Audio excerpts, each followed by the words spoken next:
Vamos a hablar de otro aspecto interesante dentro del contexto de la herencia y que seguramente será también objetivo de alguna pregunta de examen. Concretamente, hablar de las diferencias entre lo que es el tipo de objeto y tipo de referencia. Vamos a ver, en Java es posible asignar a una variable de un determinado tipo un objeto de una de sus subclases. Por ejemplo, si nosotros tenemos una variable de tipo object, podemos almacenar en ella un objeto de cualquier clase, porque todas las clases heredan directa o indirectamente object. Por ejemplo, en una variable aquí, como ves, de tipo object, podemos almacenar un objeto de tipo string. El tipo de la referencia, object, es superclase del tipo del objeto, string en este caso.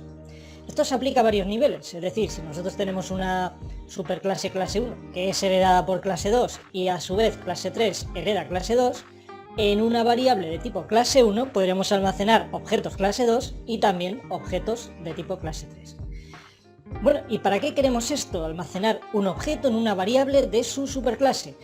Pues esto lo utilizamos para poder llamar a los métodos del objeto, pero solo aquellos que han sido heredados o sobrescritos dentro de la clase hija, ¿vale?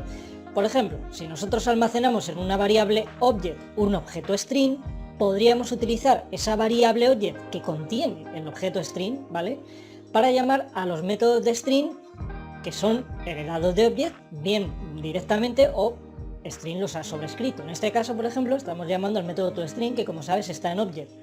String lo sobrescribe, entonces estamos llamando a la versión propia de string, porque no hay que olvidar que en OB tenemos una referencia a un objeto string. En este otro caso, pues estaríamos llamando al método equals, que también está definido en object, es heredado por string y en el caso concreto de string, pues sobrescrito también, ¿no? Pero, por ejemplo, ¿qué no podríamos hacer? Utilizar esa variable para llamar a métodos propios de string, que están definidos en clase string, pero no vienen de object. Por ejemplo, length.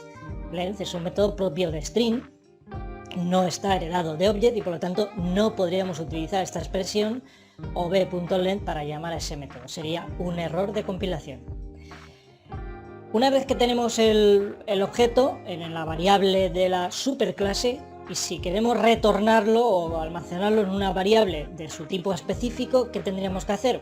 Pues un casting, una conversión. Es decir, tenemos la variable ob de tipo object donde tenemos almacenado un objeto string y queremos llevar esa referencia a una variable de tipo string, porque luego queríamos utilizarlo para llamar a métodos propios de string, etc. Simplemente tendremos que hacer un casting. Se puede hacer un casting, una conversión entre cualquier variable de tipo superior, padre, a una variable de las subclases. El compilador permite hacer ese tipo de casting, tener una referencia de un tipo a cualquiera de sus subclases. Es decir, podríamos incluso intentar hacer una conversión de esa variable ob a un tipo integer, puesto que integer también es subclase de object. Pero el compilador sí nos va a dejar hacer esto. Pero ¿qué pasa si esa variable ob no está apuntando a un objeto integer? Pues que se va a producir una excepción class cache exception. Esto también es un tema importante que puede ser objeto de alguna pregunta de examen. Por poder, el compilador nos permite convertir hacer un casting, una conversión de cualquier variable a un tipo de las subclases. Lo que pasa es que si esa variable no estaba apuntando a un objeto de ese tipo, se producirá una class cache exception.